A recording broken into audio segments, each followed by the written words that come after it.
Chrome browser open करी तादेरे ECI search करो, एंटर करो।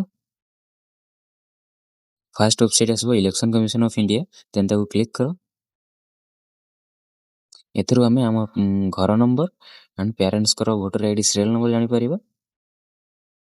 देन डाउनलोड करो SIR 26 डाउनलोड इलेक्शन रोल पे क्लिक करो, देन ओके करो। ओके कर सारा पर एठी आमे स्टेट सिलेक्ट करो, निजर स्टेट जोटा अछि तम हमर ओडिसा, देन आमे ओडिसा सिलेक्ट करबा। सॉरी, ओडिसा सिलेक्ट करो। देन ईयर ऑफ रिविजन वो ऑलरेडी सिलेक्ट है, सिलेक्ट अछि। देन एठी डिस्ट्रिक्ट सिलेक्ट करो,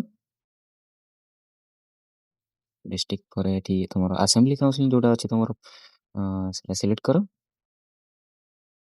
लैंग्वेज ऑलरेडी सिलेक्ट अछि, देन कैप्चर फिल करो। कैप्चर फिल कर सेला परे एबे एठी तमरो part number and polling station name आसी जीवो, सेटा तमे चेक करिनियो। नहले एठी सर्च बार रे सर्च करिनियो, जदि तमे जानि छ तमरो पोलिंग स्टेशन नेम और नंबर सर्च करो। डाउन साइड रे एरो रे क्लिक करी 1 बाय 1 चेक करी निज पोलिंग स्टेशन चेक करनियो।